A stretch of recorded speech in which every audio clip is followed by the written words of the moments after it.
Evangelho de Marcos, capítulo 8. Vamos meditar um pouquinho sobre a Páscoa.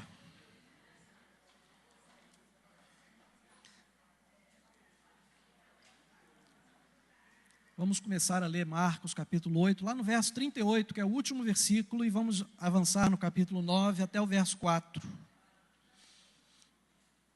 A Páscoa.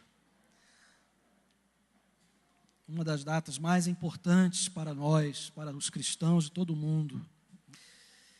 Então, Marcos 8, 38 diz assim: porque qualquer que, nesta geração adúltera e pecadora, se envergonhar de mim e das minhas palavras, também o Filho do Homem se envergonhará dele, quando vier na glória de seu Pai com os santos anjos. Dizia-lhes ainda: em verdade vos afirmo que, dos que aqui se encontram, alguns há que, de maneira nenhuma, passarão pela morte, até que vejam ter chegado com poder o reino de Deus. 6 dias depois, tomou Jesus consigo a Pedro, Tiago e João, e levou-os a sós, à parte, a um alto monte. Foi transfigurado diante deles. As suas vestes tornaram-se resplandecentes e sobremodo brancas, como nenhum lavandeiro na terra as poderia alvejar. Apareceu-lhes Elias com Moisés, e estavam falando com Jesus. Vamos orar, incline sua cabeça. Pai eterno, mais uma vez te agradecemos por tudo aquilo que o Senhor já fez na nossa vida nessa manhã, pelo tanto que o Senhor já nos falou, pelas músicas, pelos louvores, pela tua presença ministrando ao nosso coração. E nesse momento nós nos rendemos a Ti, para Te dizer que a Tua palavra é o nosso alimento, nós precisamos ouvir Tua voz. Não permitas que eu atrapalhe nenhum dos Teus servos de ouvir a Tua voz nessa manhã. Em nome de Jesus é que Te pedimos. Amém. Aleluia.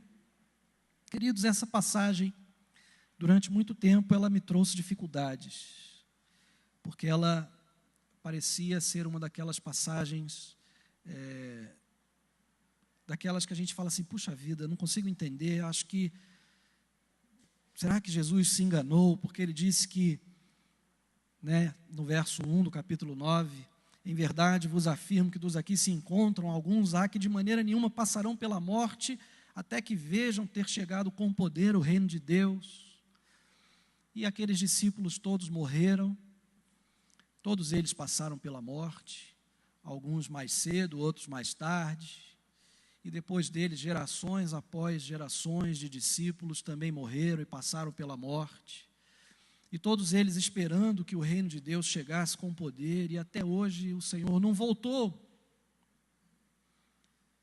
Será que essa passagem não se cumpriu?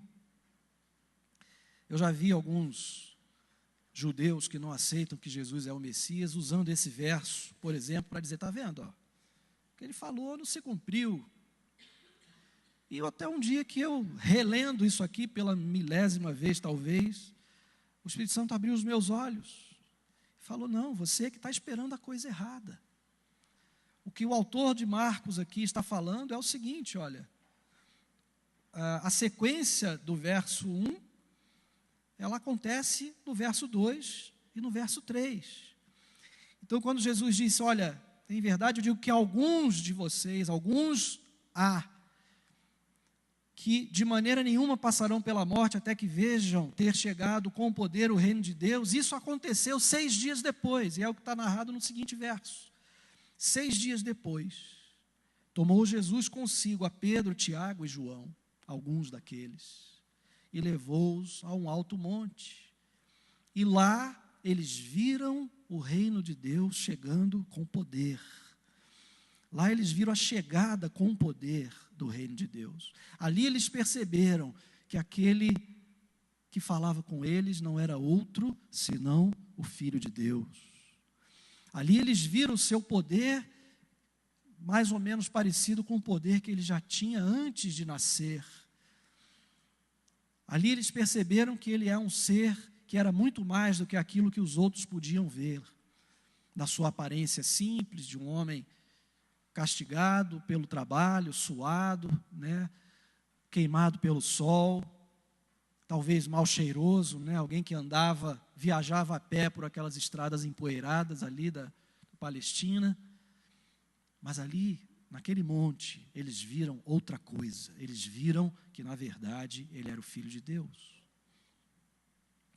E vocês conhecem essa passagem, quando eles estavam lá no monte, eles ouviram, no meio de uma nuvem, eles ouviram uma voz que falou: este é o meu Filho amado, a ele ouvi. Então eles puderam testemunhar a chegada do reino de Deus. E aí eu percebi que o meu erro é que eu ainda estava esperando algo que na verdade já aconteceu. E eu percebi que o meu erro não é somente o meu, mas é o erro de muitos e muitos cristãos em toda parte, que ainda estão esperando por algo que na verdade já aconteceu. Eles viram o Filho do Homem na sua glória. E essa visão de Jesus transfigurado, com certeza, foi impactante para aqueles discípulos. Eles não esqueceram nunca mais disso. Agora, se essa visão do Jesus transfigurado foi impactante, imaginem qual não foi o impacto da visão dele ressuscitado. E se vocês lessem aqui o capítulo 8, um pouquinho antes de acontecer isso, Jesus estava falando lá no verso 31, ele já tinha começado a falar disso. Depois que ele falou para os discípulos assim, ele perguntou: quem que as pessoas dizem que eu sou? E os discípulos falaram: olha, uns dizem que você é isso, uns dizem que você é aquilo, uns dizem que é João Batista, ou Elias, ou um dos profetas.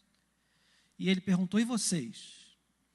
E aí Pedro disse: você é o Cristo. E a partir daquele momento ele falou: olha, não digam isso para ninguém ainda, mas agora eu vou contar uma coisa para vocês: eu vou morrer. É necessário que eu sofra muitas coisas, que eu padeça, e que depois de 3 dias eu ressuscite. E a Bíblia, isso aí está narrado lá no verso 30, aliás, no verso 31 do capítulo 8. E os discípulos não entenderam isso muito bem, Pedro não gostou dessa palavra e começou a repreender o Senhor. E depois aconteceu isso que a gente leu no início, Jesus se manifestou para eles de uma maneira diferente, transfigurado. E depois, se você continuar lendo no Evangelho de Marcos, você vai ver em 2 outras ocasiões em que Jesus fala com eles explicitamente: olha, vai acontecer isso, eu vou morrer, eu vou padecer na mão dos gentios, mas no 3º dia eu vou ressuscitar. E os discípulos não estavam preparados para isso, não entenderam isso. Lá na frente, lá no Evangelho, aparece essa afirmação de que os discípulos não entendiam o que ele estava falando muito bem. Mas depois que aconteceu, depois que o Senhor Jesus ressuscitou, aqueles discípulos compreenderam perfeitamente o poder do Mestre. Só aí eles entenderam perfeitamente o poder de Jesus Cristo. Só então eles entenderam que ele era muito mais do que aquilo que eles esperavam. Eles entenderam que ele era muito mais do que simplesmente o rei de Israel que eles esperavam.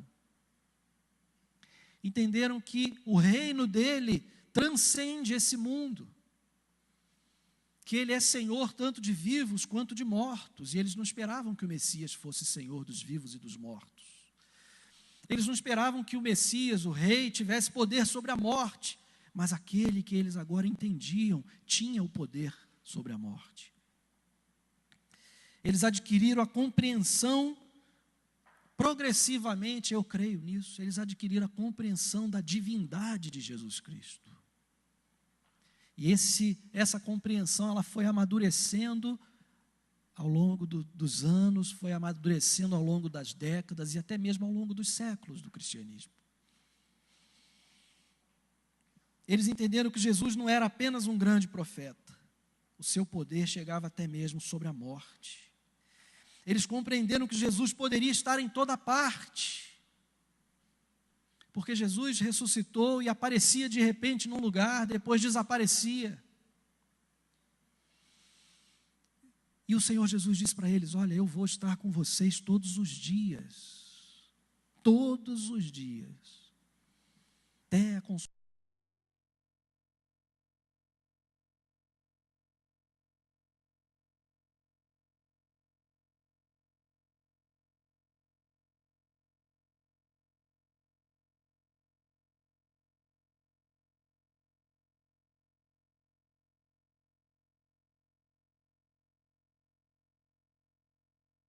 pensando, acabou.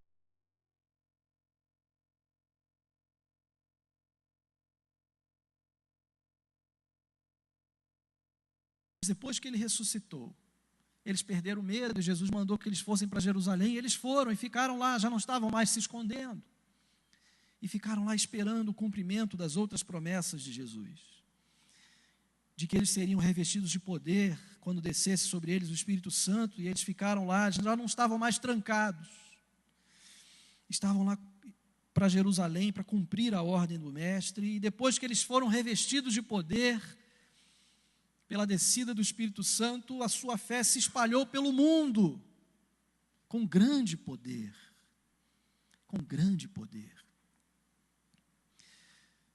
Se a gente compara a capacidade que aqueles homens tinham de propagar uma mensagem com a nossa capacidade hoje, a deles parece ser infinitamente menor, porque hoje nós temos recursos de comunicação que eles não tinham.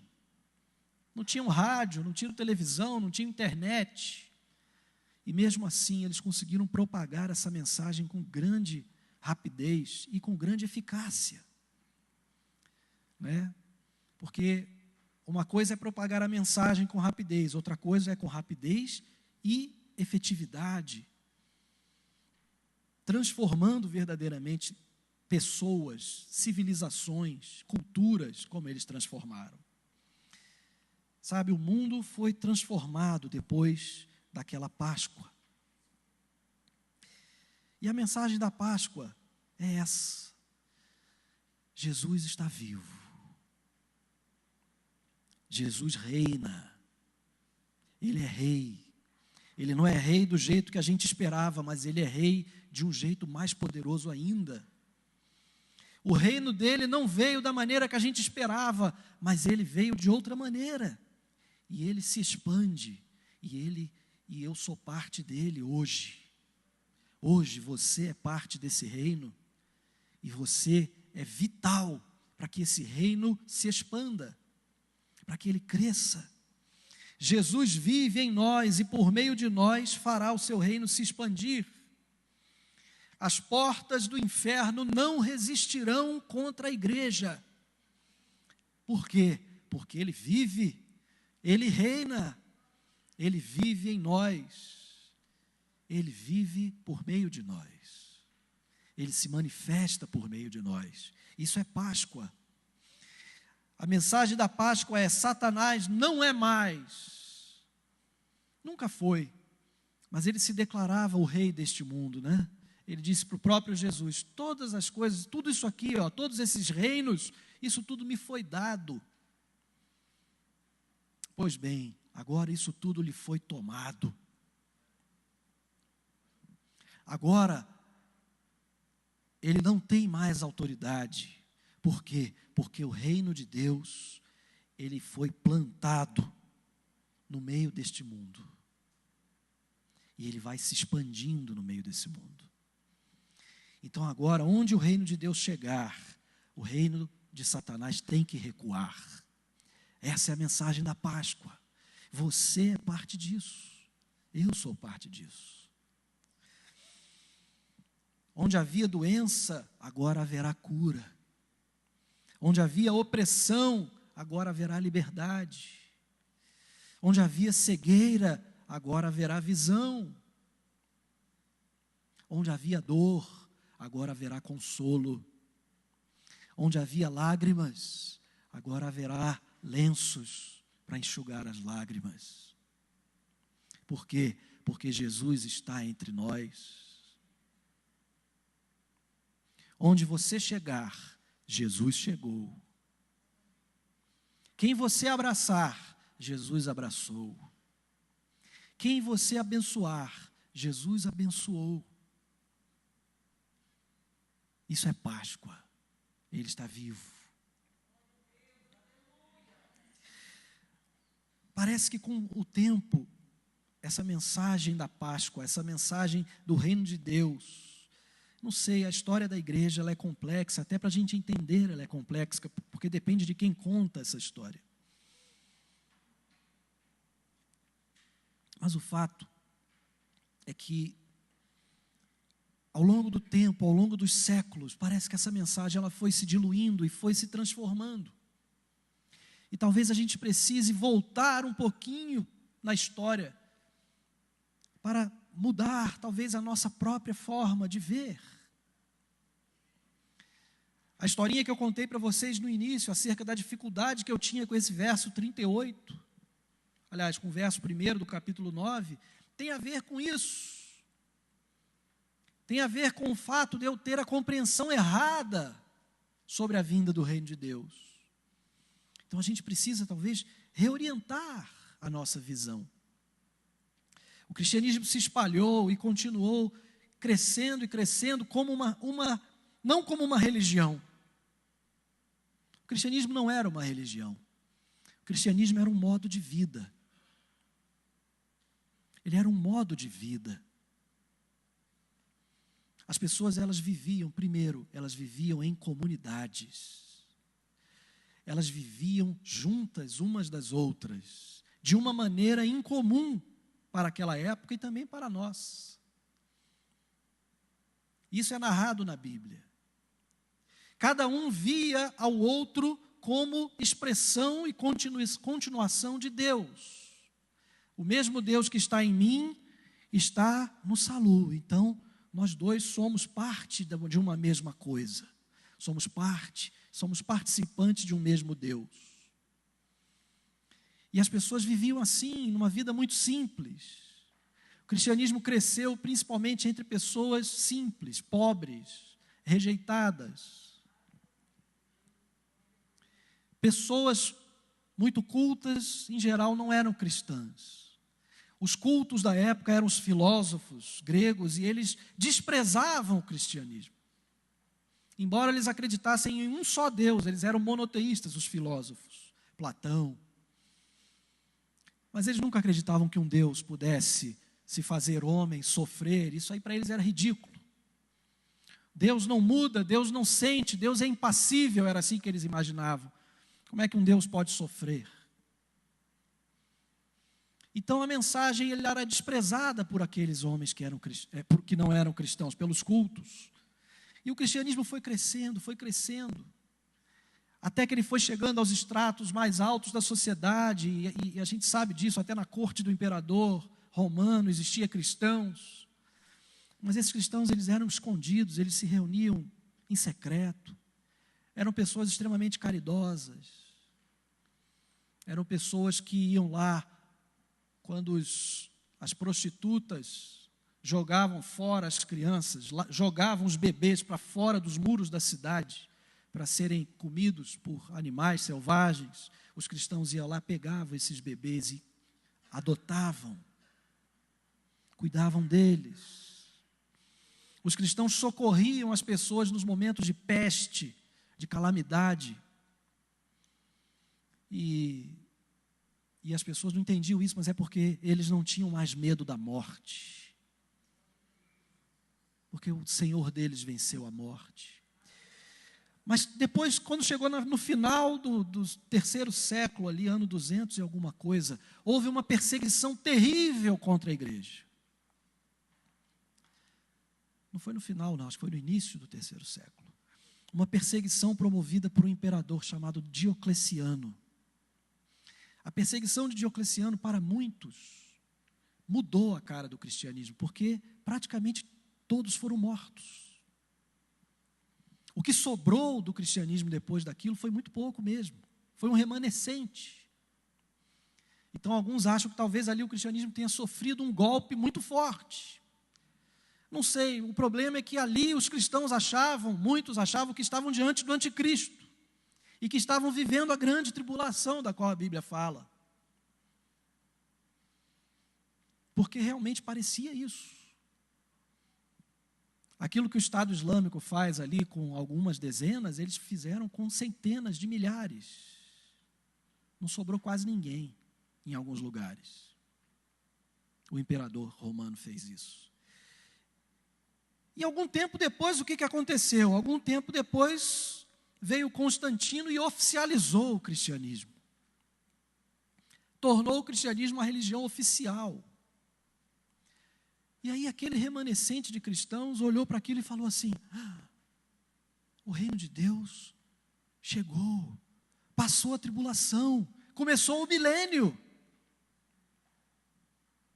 Começou o milênio. Agora, Cristo, por meio da sua igreja, vai reinar no mundo.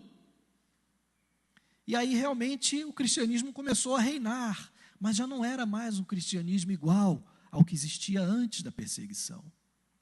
Porque agora os sacerdotes se tornaram ordenados, agora surgiu o clero, e agora era bacana ser cristão, e quem não era cristão era perseguido. E aí veio, o pensamento cristão começou a se sofisticar, e veio Santo Agostinho e começou a dar um tratamento teológico para isso, para dizer: olha, nós já estamos vivendo o milênio. O milênio é o governo de Cristo por meio da igreja, e até onde ele olhava, a igreja tinha dominado o mundo inteiro mesmo. Então pronto, era o mundo que interessava. Aquele mundo ali da Europa, Oriente Médio, Norte da África, era aquilo ali que interessava. Só que aí o cristianismo já não era mais o mesmo. E a gente sabe que a igreja ela foi se corrompendo, ela foi assumindo o lugar do Império Romano, foi se tornando tribunal, foi se tornando sede do poder. E mudou, o cristianismo mudou. Bom, muitos séculos depois veio a reforma protestante, mas a reforma não conseguiu trazer de volta o cristianismo para a simplicidade do início. Ela tentou não demolir e fazer de novo, mas reformar. Reformar significa dar uma melhoradinha, troca o piso, muda o forro, né, muda a decoração, muda a parede, mas na essência, o cristianismo não era ainda aquele modo de vida simples. E até que isso foi evoluindo ao longo dos séculos e a mensagem chegou até nós. E a mensagem que chegou até nós é essa mensagem de: olha, como é que nós cantamos hoje? Quando, primeira música de hoje, quando enfim chegar o dia do triunfar do meu rei. É isso?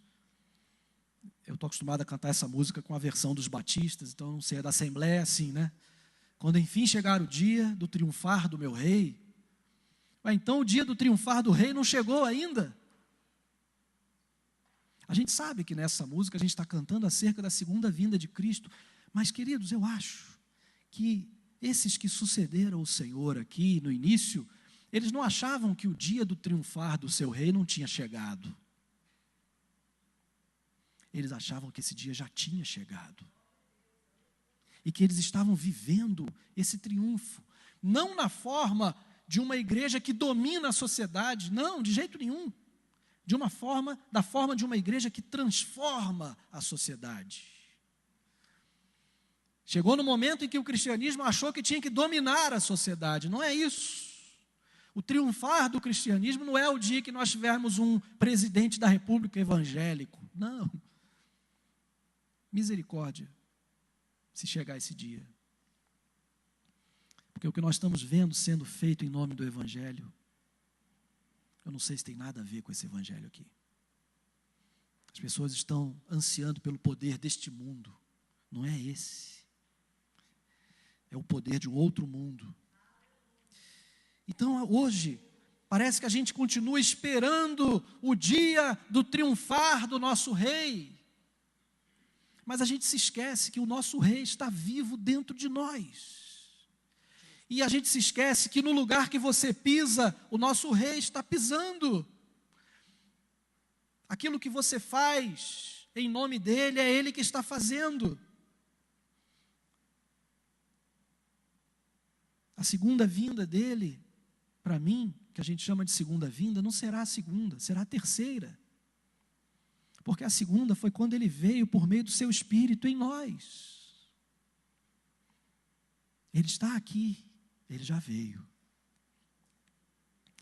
Mas parece que a gente fica esperando acontecer alguma coisa. A mensagem de Jesus era que o reino dele era como fermento na massa. Vamos abrir lá em Lucas 13, verso 31. Sei que vocês conhecem, mas é bom para vocês não dormirem, que a minha voz ela é hipnótica. Ela causa um sono mortal.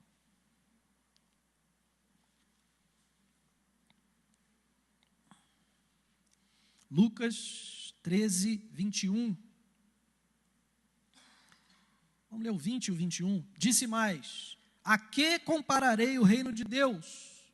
É semelhante ao fermento que uma mulher tomou e escondeu em 3 medidas de farinha, até ficar tudo levedado. O reino de Deus é como fermento, pequenininho, você mistura numa quantidade enorme de farinha, e você pensa assim, é insignificante esse fermento, não vai ter condição de modificar essa massa toda, mas ele vai crescendo. Aquele fermento ali são organismos vivos que vão se reproduzindo, vão se reproduzindo, vão se reproduzindo, e vão fermentando toda a massa, até que toda ela é fermentada. Nunca ele disse que o reino de Deus chegaria de modo avassalador. O Senhor Jesus não disse que o reino de Deus chegaria como uma tempestade que varre tudo. Ele disse que ele ia chegar de maneira discreta, transformando o seu ambiente ali em volta, e se propagando e transformando cada vez mais. Esse é o reino de Deus. Muitas vezes, nós evangélicos de hoje, nós estamos repetindo o mesmo erro dos judeus à época de Cristo. Quando a gente quer que o reino de Deus chegue de maneira avassaladora, os judeus esperavam que chegasse assim, de maneira avassaladora, que o rei iria libertar Israel do poder de Roma, haveria uma batalha, e aqueles inimigos seriam arrasados, cortados no meio, humilhados. E Jesus falou: não, o meu reino é diferente. Eu não venço pela batalha, eu venço pelo perdão. Eu não venço pelo ódio, eu venço pelo amor. Eu não venço exigindo que seja feita a justiça, eu venço sofrendo a injustiça. Quando me obrigam injustamente a caminhar 1 milha, eu caminho 2. Quando me batem injustamente na face, eu dou a outra. Essa era a mensagem de Jesus, uma mensagem que os judeus jamais poderiam aceitar e não aceitaram. Mas o reino de Deus veio da maneira como Jesus falou. Então, a expansão do reino de Deus é como a do fermento na massa, lenta, constante, silenciosa e transformadora. É assim. E às vezes a gente continua esperando a chegada avassaladora do reino de Deus. E o grande problema dessa espera é que às vezes, enquanto a gente espera, a gente fica inerte. A gente fica em compasso de espera. A gente fica assim, não, a gente está aqui, ó. A gente vai ficar louvando a Deus, esperando pelo dia em que Ele vai voltar. E aí vai consertar tudo que está errado. A gente imagina talvez assim, o reino de Deus é semelhante a um tsunami que, ao chegar, varre toda a iniquidade e leva todos os homens ao arrependimento. Mas esse verso não está na Bíblia. O reino de Deus não é semelhante a um tsunami. Ele é semelhante ao fermento. Ou uma pequena sementinha que é plantada e vai crescendo devagarzinho. E depois se torna uma coisa grande. Às vezes na igreja a gente fica esperando momentos de avivamento extraordinário, e a gente olha para trás e fala, mas isso já aconteceu. Aconteceu mesmo, queridos. E se acontecer vai ser bom pra caramba. Mas a gente não pode ficar parado esperando que isso aconteça. Ou a gente não pode ficar parado pedindo que isso aconteça. Você pode pedir, mas não peça parado. A gente pode pedir. Alguns acham que a gente deve pedir. Eu acho que a gente deve pedir, mas deve primeiro entender o que a gente está pedindo. Eu sou muito cético com aquela visão de avivamento de auditório. Conhece avivamento de auditório? Quando cai aquele fogão e o pessoal sai quicando de cabeça, outro sai rodando igual peão e rindo pra caramba, aí sai dali, que avivamento. Não, isso não é avivamento, queridos. O avivamento é quando a gente vê esse fermento se expandindo de maneira muito rápida. Quando a gente vê esse fermento se expandindo de maneira muito rápida, e cada um de nós vai levando mais e mais pessoas ao Senhor, aos pés do Senhor. Então, a gente não precisa esperar por esses momentos de intervenção milagrosa de Deus na história, porque a intervenção milagrosa de Deus na história já aconteceu e está acontecendo. E vai depender de nós que ela aconteça cada vez mais. O que falta, talvez, para que eu seja mais poderosamente usado na presença de Deus? O que falta para que você seja mais poderosamente usado? Que você possa testemunhar com os seus olhos, e eu também, esse expandir do reino de Deus. Será que falta a presença de Deus? Olha, ele disse: eis que estou convosco todos os dias, até a consumação do século. Então não falta a presença de Deus. Ele está conosco. Agora, uma coisa importante que ele nos disse foi essa: olha, porque onde estiverem 2 ou 3 reunidos em meu nome, ali estou no meio deles. Ali estou no meio deles. Sabe, queridos, os cristãos primeiros que nós lemos aqui na Bíblia, logo depois que o Senhor foi levado aos céus, eles começaram ali a expandir esse reino, eles levavam essa questão de 2 ou 3 reunidos, eles levavam muito a sério. A Bíblia diz que eles se reuniam todos os dias, de casa em casa, e também no pátio do templo. Depois que eles foram dispersos, já não tinha mais templo nenhum para eles se reunirem no pátio. Então era só de casa em casa. E eles estavam sempre juntos. Por quê? Porque quando nós estamos juntos, o Senhor Jesus aparece. Ele aparece por meio de um irmão. Ele aparece por meio da palavra que um irmão traz. Ele aparece por meio de um sorriso daquela irmã.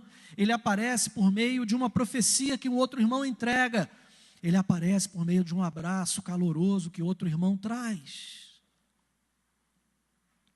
Se nós não estamos experimentando o crescimento do reino de Deus, talvez lá na nossa vizinhança, é por um motivo muito simples. Nós não estamos nos reunindo com os nossos irmãos ali na nossa vizinhança. Uma das consequências nefastas que o cristianismo sofreu depois que ele se oficializou, como eu contei aquela historinha, até a grande perseguição lá de Diocleciano, a igreja era de um jeito, ela era clandestina, não existiam templos. A igreja ela não estava em parte alguma e ao mesmo tempo ela estava em toda parte. Isso é poder.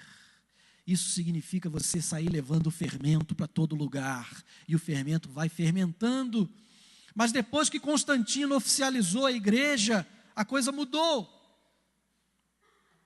E uma das coisas que ele fez foi transformar locais de cultos pagãos. Ele falou: agora isso aqui vai ser um local de culto cristão. E além disso ele começou a construir basílicas. Começou a construir templos. Isso foi uma novidade que começou no 4º século da história do cristianismo. Até lá não existia. E aí depois a igreja se aquartelou. Será que nós somos ainda impactados por essa mudança? Somos. A gente resolveu, em vez de deixar o fermento na massa, para fermentar a massa, a gente resolveu ajuntar o fermento todo num lugar só, e de vez em quando a gente traz um pedacinho de massa. De vez em quando a gente pega alguém que não conhece o Senhor Jesus e traz para cá, para ser exposto ao fermento, mas não é isso que aconteceu e que deveria acontecer. O O que deveria acontecer é que os pedacinhos de fermento deveriam estar espalhados onde há massa, para fermentar aquela massa. Então a gente fica reunido junto aqui, um monte de fermento, pedindo a Deus: vem, Senhor, vem fermentar o resto de toda essa massa que está em volta de nós. Não é isso. A mensagem está errada.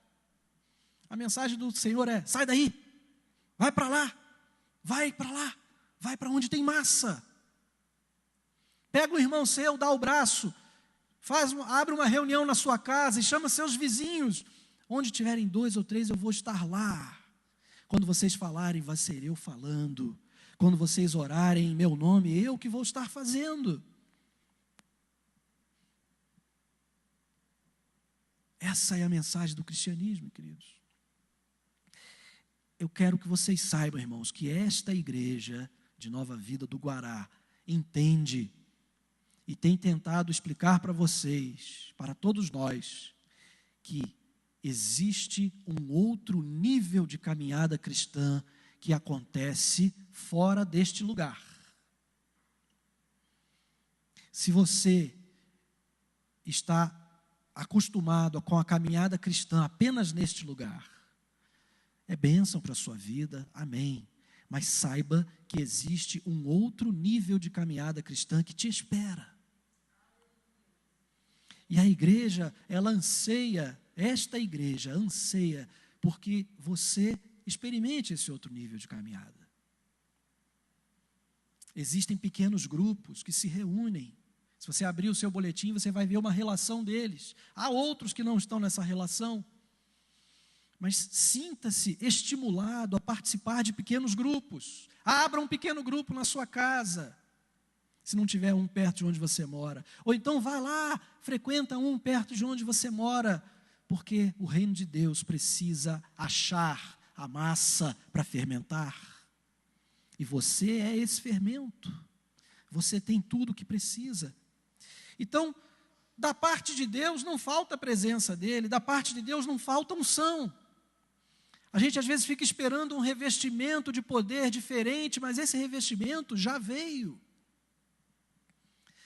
O que a Bíblia nos ensina é o seguinte: quanto a vós outros, a unção que dele recebestes permanece em vós, e não tendes necessidade de que alguém vos ensine, mas, como a sua unção vos ensina a respeito de todas as coisas, e é verdadeira e não é falsa, permanecei nele, como também ela vos ensinou.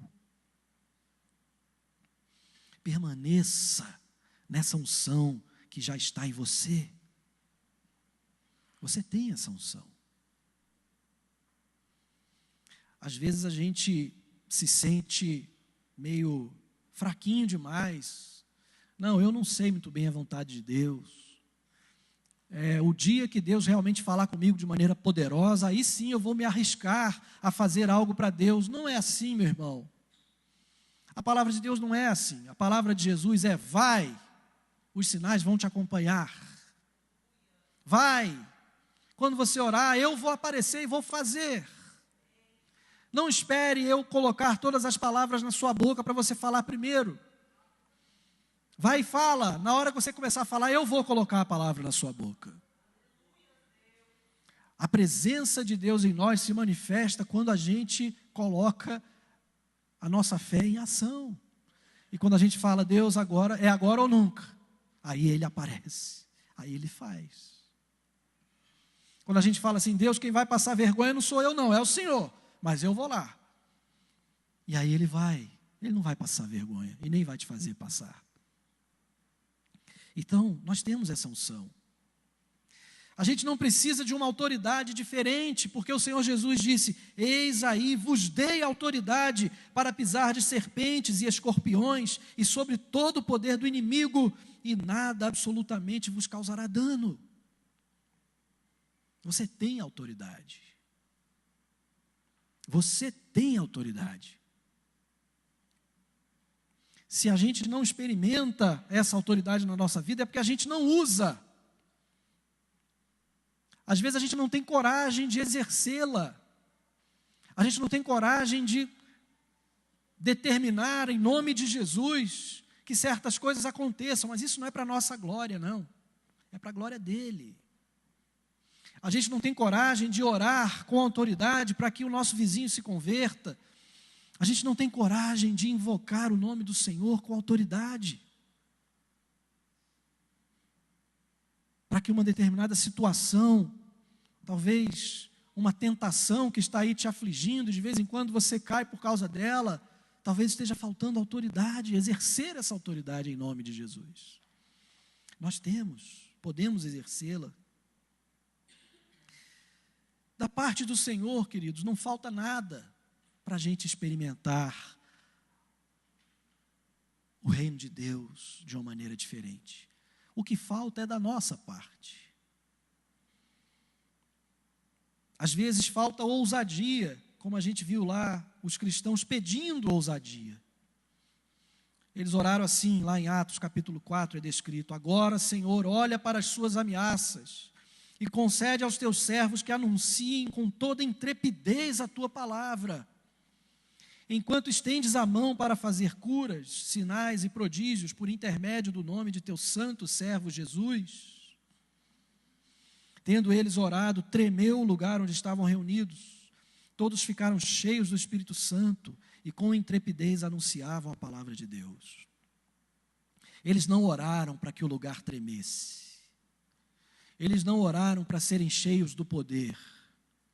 Eles oraram para terem intrepidez e coragem, para que eles não ficassem acanhados, para que eles não ficassem amedrontados por causa das ameaças que eles estavam sofrendo. A gente se lembra de quando veio aqui aquele missionário Miguel Zuger, um homem de Deus que é torturado, é perseguido, preso várias vezes lá na Palestina. E ele falou assim: olha, não orem para que eu não sofra perseguições. Orem para que eu não negue a fé. Orem para que eu não negue a fé. Orem para que eu continue firme, fazendo o que eu tenho que fazer. Foi essa oração que eles fizeram. Eles pediram ousadia. É essa oração que nós temos que fazer. Às vezes falta da nossa parte desprendimento, irmãos. Falta desprendimento. A mensagem do Senhor Jesus, ela é uma mensagem que exige de nós desprendimento. A mensagem lá do Sermão do Monte, ela é uma mensagem dura, difícil, porque ela exige nada mais, nada menos que nós digamos não para nós mesmos. Digamos não para o nosso senso de justiça própria. Digamos não para o nosso desejo de sermos admirados, para o nosso desejo de sermos bem tratados. Digamos não para o nosso desejo de conforto, para o nosso desejo de privacidade.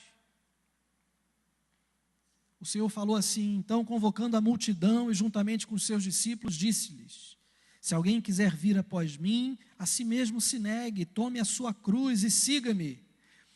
Quem quiser, pois, salvar a sua vida, perdê-la-á. E quem perder a sua vida por causa de mim e do Evangelho, salvá-la-á. Eu estava lendo um livro que eu terminei ontem. E a autora do livro estava falando uma coisa muito séria. Ela falou assim: os personagens de toda a Bíblia, aquelas pessoas com quem eu mais me identifico, sabe quem são? São os fariseus. Porque eles estavam ali cheios de conhecimento da Bíblia. Eles, mais do que ninguém, tinham total capacidade de reconhecer o Messias quando ele viesse. Eles sabiam tudo que o Messias tinha que fazer. Só que eles estavam cheios da sua própria sabedoria, da sua teologia, e quando o Messias veio, eles não reconheceram. E essa autora, ela desafia a igreja, ela fala assim, a gente pensa, se eu tivesse vivido lá nos dias de Jesus, eu teria seguido o Senhor, eu teria ido com Ele onde Ele estivesse. Será, irmãos? Será que a gente teria? Quando o Senhor Jesus tivesse chegado para a gente, Igual ele chegou para aquele jovem rico e falou para ele assim: só te falta uma coisa, vende tudo que você tem, dá para os pobres e me segue. Será que eu ia? Quanto menos a gente tem, mais a gente diz, eu ia. Quando você já é uma pessoa que não tem muitas posses, aí você diz, é fácil você dizer, eu vou. Agora, quanto mais você tem, menos você está disposto a ir. E é por isso que Jesus disse, olha, como é difícil um rico entrar no reino de Deus. Na verdade, não é difícil, não é impossível. Mas para Deus não é impossível. E a gente fica assim, puxa vida, será? Não sei não, irmãos. Quando a gente vê a mensagem do Evangelho pregada hoje, na verdade as pessoas elas se tornaram, dentro das igrejas evangélicas, muitas vezes elas se tornaram adoradoras de si mesmas. Elas estão ali por causa do que o Evangelho pode lhes proporcionar. Elas estão ali, ou talvez estejam aqui, por causa da paz que elas sentem quando estão aqui. Elas estão aqui por causa da alegria que elas sentem quando a música invade o seu coração. Ou talvez estejam aqui porque estão esperando que o Senhor atenda uma oração, lhes dê um carro novo, um emprego melhor, um marido bacana. Mas não é essa a mensagem do Evangelho. Por isso que o Evangelho cresceu entre... A semente, ela caiu principalmente nos estratos mais baixos da sociedade. Foi ali que ele cresceu. Entre aqueles que não tinham muito a perder. Mas então nós precisamos pedir ao Senhor que o seu Espírito nos fortaleça para que a gente seja desprendido. Paulo nos ensina como a gente pode fazer isso. Ele fala assim, olha, aqueles que têm coisas nesse mundo, que vivam como se não tivessem nada. Se você tem o seu emprego bacana, se você tem a sua casa, se você tem seu carro, se você tem, ótimo, glória a Deus. Todos os dias dobre o joelho e olhe para o Senhor assim e fala, Senhor, obrigado por tudo isso. Obrigado pela tua provisão, é muito mais do que eu mereço. Existem muitas pessoas melhores do que eu que não têm isso. Obrigado. Mas no dia que eu não tiver nada disso, ainda assim eu vou te servir. Antecipe a perda. Não espera Deus olhar para você e falar assim, me dá. Quero ver se você ainda me ama. Não, não precisa esperar acontecer isso não. Faz o seguinte, entrega logo. Dá para Ele. Dá seus filhos para Ele. Nada é mais difícil do que isso. Dá seus filhos para Ele. Seus filhos não estarão em melhores mãos do que as dele. Então, às vezes, o que está faltando é o nosso desprendimento. O nosso compromisso, o nosso comprometimento com a obra do Senhor. Paulo fala assim, portanto, meus amados irmãos, sede firmes, inabaláveis e sempre abundantes na obra do Senhor, sabendo que no Senhor o vosso trabalho não é vão. Tudo, queridos, na nossa vida é uma questão de prioridades. Uma questão de prioridades. A gente imagina, mas o que eu vou fazer na igreja? Na igreja já tem pessoas que pregam tão bem, outros nem tanto, né? Já tem pessoas que tocam tanto, tão bem, tem pessoas que cantam tão bem. O que eu vou fazer? Olha, irmão, ainda tem coisas aqui neste lugar que precisam de atuação. Ainda tem classes de crianças que falta professor. Ainda tem algumas coisinhas para serem feitas aqui neste lugar, que não é a igreja, mas aqui neste lugar, e aqui nesse anexo, naquele ali, ainda tem algumas coisas para serem feitas. Mas a igreja é muito mais do que esse lugar. A igreja é qualquer lugar onde você esteja, porque você é a igreja. Eu sou a igreja. Então, há muito a fazer. Deus está esperando que nós sejamos o fermento espalhado por esse mundo. Há muito a fazer lá na sua casa. Há muito a fazer no seu trabalho. Teve uma vez que eu participei de uma pregação e eu fiquei tão impactado com aquilo, que o pregador falou assim: vamos imaginar que o evangelho tivesse surgindo hoje e que só existisse um cristão no mundo. E vamos imaginar que esse cristão fizesse um discípulo por ano. Ao final de um ano, haveria 2 cristãos. Ao final de 2 anos, se outro discípulo também fosse o discípulo verdadeiro, e ele fizesse um outro discípulo, ao final de 2 anos haveria 4 cristãos. Ao final de 3 anos haveria 8 cristãos. Irmãos, se a gente fosse nessa proporção, cada um de nós fazendo um discípulo por ano, aliás, se começasse com um cara só, fazendo um discípulo por ano, isso aí na verdade são as potências de 2. Ao final de 35 anos, haveria 2 elevado a 35 cristãos. Alguém tem uma calculadora aí que possa fazer essa conta? Acho que não, né? Mas se você fizer essa conta, você vai chegar à conclusão de que o mundo inteiro já seria cristão, em 35 anos. Em 35 anos, um cara que faz um discípulo por ano. Esse cara, ao longo dos seus 35 anos, ele teria feito 35 discípulos. Mas o evangelho teria se expandido a uma razão. Se você pensasse, se nós pensássemos nisso, e a gente pensasse que o cristianismo já tem 2000 anos, e até hoje ele não expandiu a esse ponto, qual é o defeito? O defeito é que nós não estamos fazendo discípulos. Mas fazer discípulos é algo que depende da caminhada, porque o Senhor Jesus falou assim: olha, vão, façam discípulos de todas as nações, ensinando-os a guardar todas as coisas que eu disse para vocês. O Senhor Jesus não falou, façam discípulos ensinando todas as coisas que eu disse. Ele falou, ensinando a guardar todas as coisas que eu disse. Ou seja, não se trata de alguém chegar para você e te ensinar, você precisa perdoar. Não se trata de alguém chegar para você e falar assim, Jesus disse que você precisa amar seus inimigos. Não. Isso seria ensinar o que ele disse. Ensinar a guardar o que ele disse significa você ama o seu inimigo. Você perdoa quem te persegue injustamente. E aí o discípulo olha e fala, aprendi. Aprendi. Eu só posso te fazer um discípulo se você andar comigo.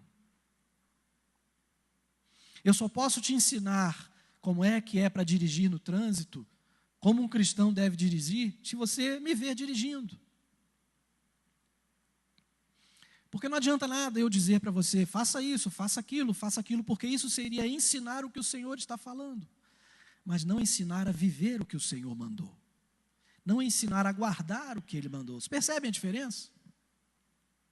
Então, fazer discípulos é algo que depende de comunhão. Depende de estar junto. E quando a gente se reúne aqui no domingo para estar junto, não é desse estar junto que eu estou falando. Porque aqui, todos nós aprendemos como? Aprendemos o quê? A gente aprende a orar usando palavras difíceis, não é assim? Se a gente chega para um novo convertido e pede para orar, ele vai falar de uma maneira tão bonita, tão simples, parece uma criança orando. Aí com o passar do tempo ele vai orar, vai aprender a falar coisas mais difíceis, né? Nosso Deus, nosso amado Pai, Deus de Abraão, de Isaac, de Jacó. Aqui neste lugar a gente aprende a religiosidade, mas não é isso que o Senhor está falando. O Evangelho significa andar com o Senhor e andar com o irmão. Fazer discípulo, talvez essa devesse ser a meta da nossa vida. Talvez a gente não consiga fazer um por ano. Se a gente fizer um a cada 5 anos, queridos, já vai ser legal. já vai crescer pra caramba o reino de Deus. Mas para isso a gente precisa estar disposto a andar com alguém. A gente precisa estar disposto a ligar para essa pessoa durante a semana. Precisa estar disposto a dizer, cara, vamos tomar um café da manhã junto, vamos. Cara, vem aqui para casa, vamos conversar sobre as coisas de Deus, vamos. Sabe o que é isso? Isso é igreja.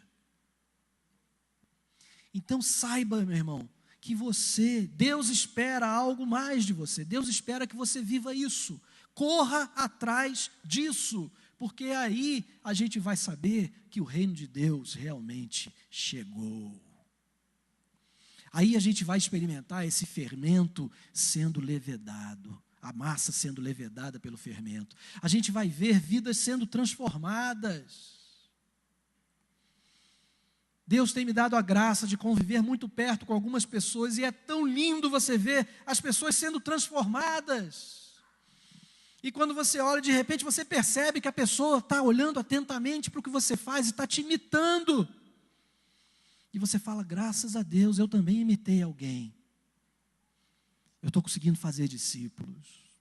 Meu irmão, nada é mais gratificante do que isso. A Páscoa marca o início, marca essa chegada do reino de Deus. O reino de Deus chegou. Não é naquele dia, quando vai chegar, não, já chegou. E o que Deus espera de cada um de nós é que faça esse reino crescer. Ele chegou, mas se nós não trabalharmos, esse fermento não vai crescer. Se nós não agirmos, o fermento não vai fermentar. Se nós não colocarmos esse fermento em contato com a massa não vai fermentar. Então, meu irmão, que essa mensagem de Páscoa arda no seu coração. Arda no seu coração, amém? Vamos orar, encerrando essa reunião. Vamos ficar de pé?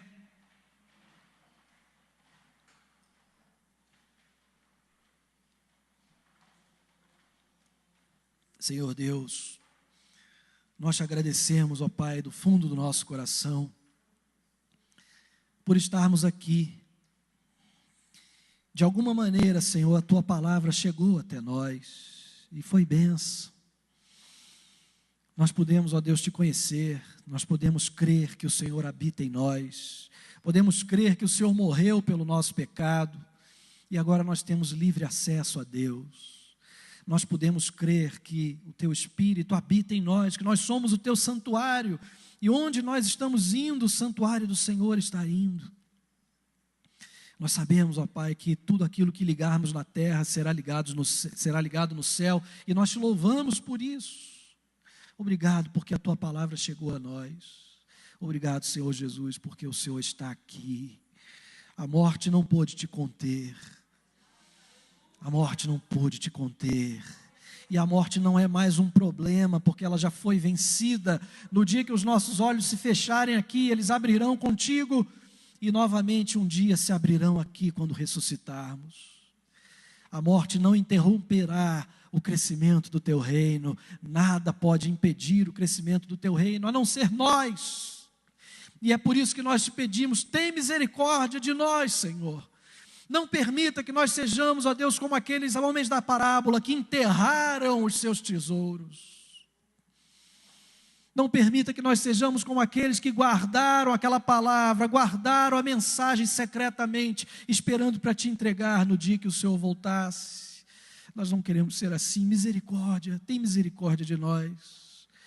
Pai eterno, nós temos a mensagem do Teu reino, nós temos em nós o Teu poder para transformar vidas, para mudar circunstâncias, para mudar famílias, para mudar, ó Deus, sistemas, para curar sociedades, para trazer justiça onde há injustiça. Nós temos, Pai eterno, nós temos sido tão negligentes nisso. Tem misericórdia de nós, Senhor, tem misericórdia de nós. Nós te pedimos, Pai eterno, que o Teu Espírito nos incomode, nos transforme a cada dia, que cada um de nós se sinta atraído por um irmão, para estar próximo dele, para termos comunhão uns com os outros, para que a Tua presença se manifeste ao mundo, Senhor. que cada um de nós seja poderosamente usado para levar o reino de Deus aonde ele ainda não chegou. E isso não é um outro país, não, isso pode ser a casa ao lado, isso pode ser o nosso parente que ainda não te conhece. Usa-nos, Senhor, leva-nos em paz para nossos lares, que essa mensagem possa ficar borbulhando no nosso coração, até que ela brote e produza frutos. Assim nós te pedimos em nome de Jesus, Pai. Amém. Amém, queridos. Deus abençoe. Uma boa Páscoa a todos vocês. Até a noite. Lift you higher.